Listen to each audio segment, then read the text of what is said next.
Hello guys, good morning. Today is Monday and then meron tayong early delivery na dumating today. So, hello sa inyo lahat mga kasari. So, 8 AM pa lang po. So, nakapag-deliver na po sa akin. Parang for the first time lang tong nangyari na ganito kaaga sila dumating. Yung ahente po natin ng mantika.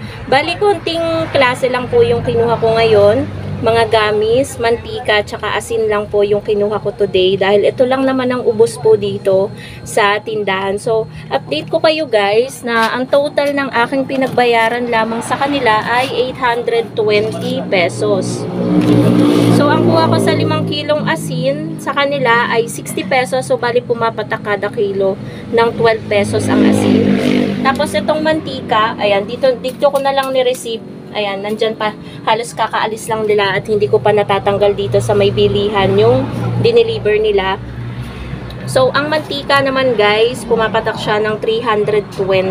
So, I think bumaba guys ang mantika.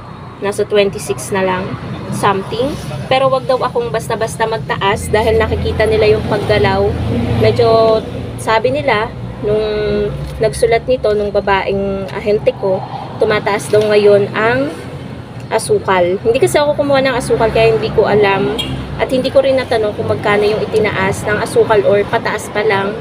So, kumuha din ako guys ng bali 1 dozen lang yung aking mantika dahil meron pa naman ako ditong ano yun? Delivery. Na-deliver. Ayan guys, may deliver tayo. Ito na yata yung inaantay kong Max Glow na maliit yan, no? Tsaka Cobra.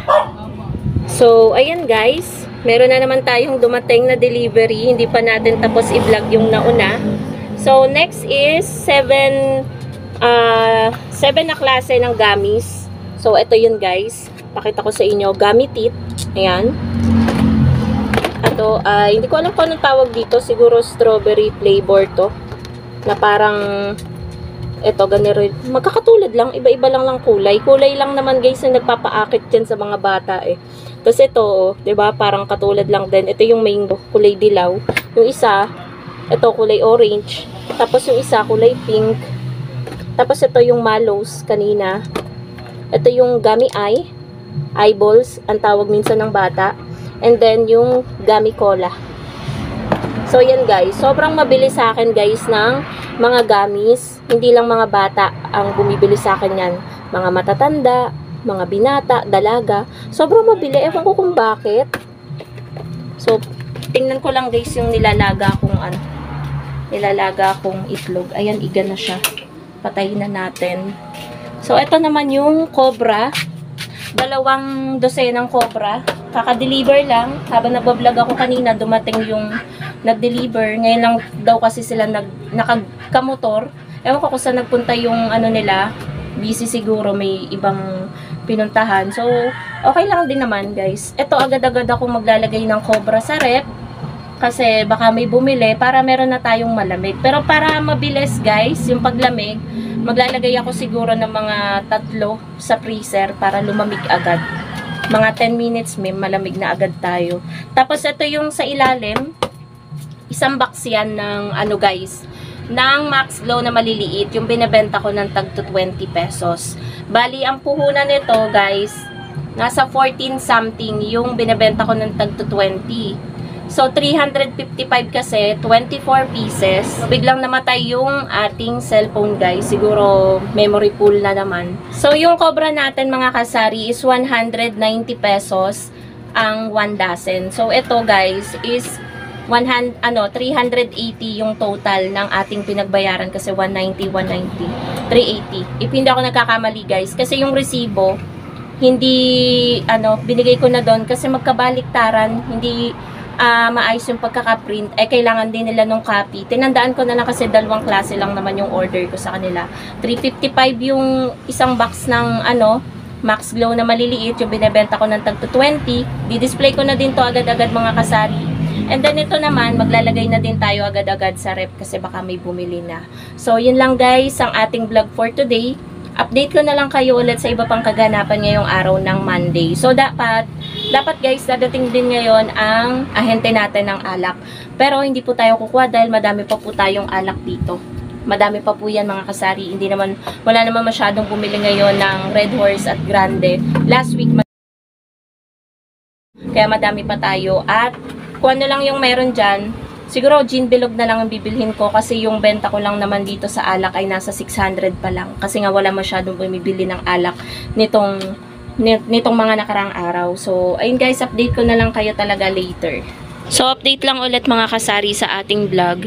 Yung mga delivery guys kanina is na-display ko na. Gaya nitong mga maliliit natin na Max Glow. So, nag-display na tayo ulit dyan. Medyo matagal-tagal din tayong nawalan ng maliliit yung tagbebenta natin na Max Glow. Pero ngayon meron na.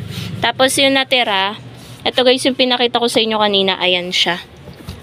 Sobrang mabili to sa akin guys dahil 20 lang yung bentahan ko nito. Unlike sa iba na 25 pesos. Tapos yung mantika natin isa yun na. Nabawasan na, may bumili na kanina. Tapos ito naman yung mga gamis. Yan. Nabawasan na din to kanina. May bumili na din kanina na bagets. Ang dami daw nating gamis ngayon. Tuwan-tuwa na naman ng mga bata. So ngayon guys is nagre-ready ako para maglaba. Ito yung sabon ko guys. Meron pa ako dun sa loob. Ay parang meron akong powder dun. Hindi ko kailangan palang kumuha dito guys sa tindahan. Meron pala ako dun powder. Tapos ang kukunin ko na lang pala is ito. Yung ating fabric conditioner. Yan. Mga dalawa. Dalawa lang, din naman ako malakas gumamit nito guys. So, babayaran din naman natin yan. Update ko na lang kayo ulit mga kasari later pagkatapos kong maglaba. Wala masyadong bumibili dito kasi walang sabong ngayon. Natandaan ko yung sinabi sa akin nung nagtatrabaho doon last week na tuwing Monday, wala daw sabong. And pansin ko naman, walang nagpapa-Gcash ngayon. Pero okay lang naman kahit papano mga kasari. Meron pa din naman kahit konti na nagpapa-Gcash ngayon. So, ayun guys, update ko na lang kayo later. Hello sa inyo guys. So, kakatapos lang po nating maglaba. At dahil pagod tayo ay magmimerienda na. Maaga-agang merienda dahil alas 2 pa lang po mga kasari ng hapon. Narinig ko kasi habang ako'y naglalaba, bantay kasi si partner ng tindahan. Narinig ko dumaan yung magtitinapay. Sabi ko, bumili siya. Kasi nga medyo nakakaramdam na ako ng gutom. Sarap. Ayan tayo guys.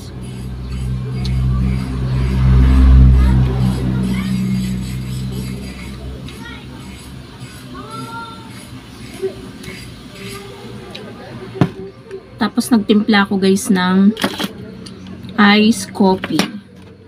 Yan, naka-ice coffee tayo. Kuha nga tayo ng straw.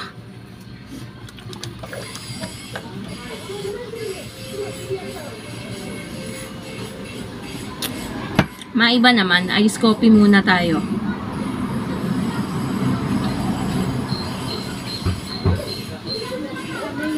Ano yan? Coke na?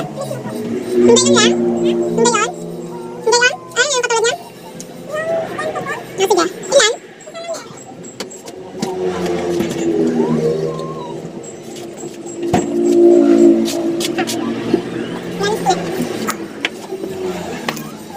Diba guys, habang nagme-merienda tayo, merong bumibili. Kakagutom.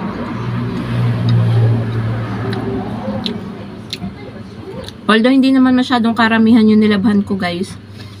Pero dahil sa init, yung pagod natin nagiging doble.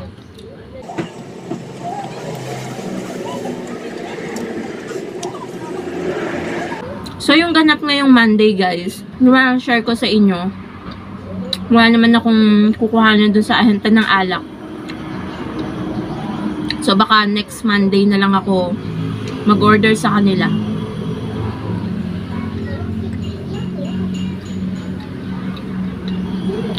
And then, si partner, hindi siya umuwi kagabi. Nandun siya sa kanila. Kaninang umaga siya umuwi. So, kahapon, nagpadala ako guys ng pambili ng 3 plastic ng yelo, yung Sure. Tapos, isang plastic bag na medium, panggamit dito sa tindahan. And then, nagpabili ako ng isang rim ng Marlboro. So, yun guys. Kasi pupunta din naman sila sa Genstar kasi bibili sila ng pampulutan nila. So, sabi ko, bumili na din siya ng wala dito na sigarilyo. Sayang din naman yung punta, 'di ba? So, bit-bit niya guys. Hindi siya nagmotor kahapon kasi dinaanan siya dito, sinundo siya. Tapos, pag uwi niya kanina, nagbiyahe siya.